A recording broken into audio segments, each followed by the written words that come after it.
Copyrighted in 1955, Tunnel in the Sky is the ninth of the Heinlein juveniles, and it is noteworthy in several respects. First, while it is set in the future and on another planet, the bulk of the novel isn't really science fiction at all. It is more of a survival tale.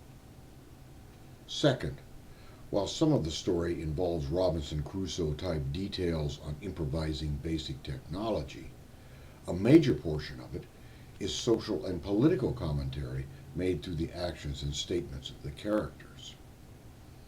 And third, the protagonist, Rod Walker, is black. In this future, the Ramsbotham jump has made interstellar travel as simple as passing through a doorway. On one side you are on Earth, step to the other side and you are on another planet in another star system.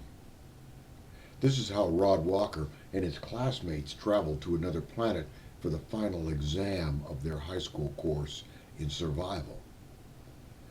What they didn't know was that a fluke in the form of a stellar nova short-circuited the gate that they had just passed through and left them stranded. A trip that should have been several days long lasted for 2 years. Heinlein turns how Rod and the others survived their stay on this strange planet into a fascinating tale. While the clues are often subtle, this is probably the Heinlein juvenile with the most social commentary. Sex and race are irrelevant to the job of surviving on this dangerous planet, and Heinlein treats them that way.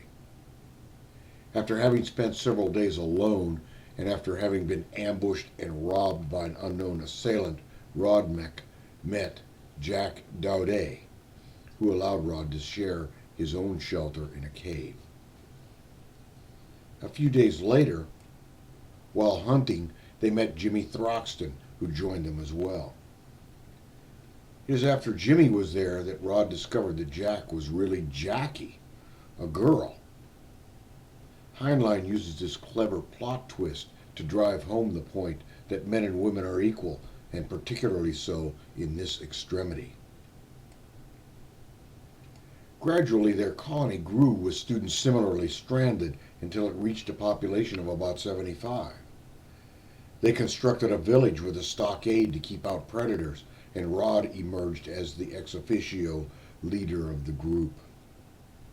At this point, it was decided that they needed some sort of government, so the group elected a mayor for the settlement. The mayor-elect was an older student who proposed holding the election in the first place.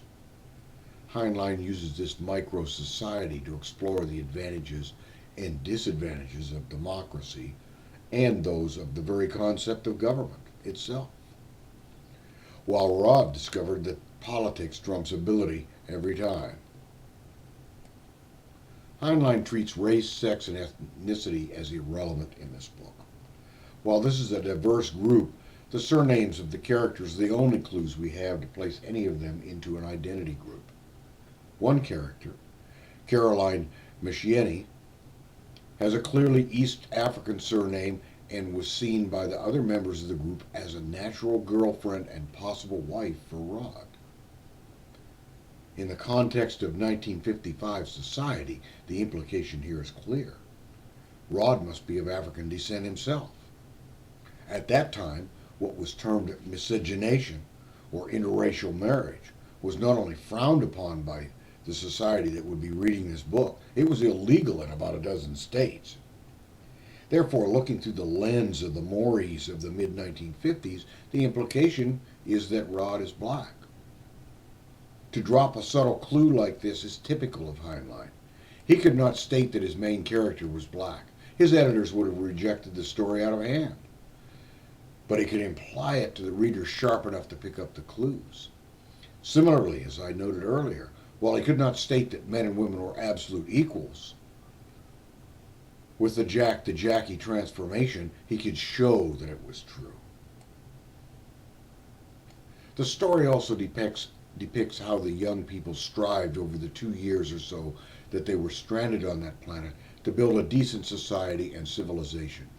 They dealt successfully with outlaws and crime, made the tools and equipment necessary for life, planted and raised crops, hunted in an organized way, and married. They formed a government, however imperfect, and dealt successfully with an environmental threat that could have consumed them.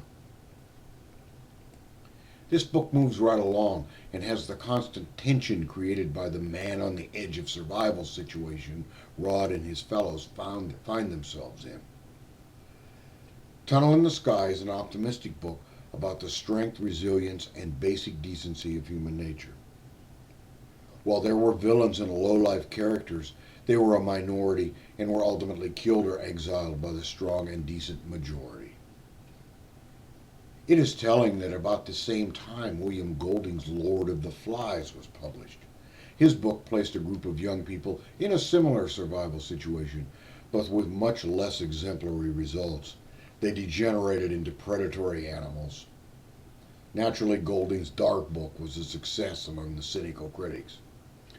On the other hand, if you're looking for an upbeat page-turner for the weekend, this is your book.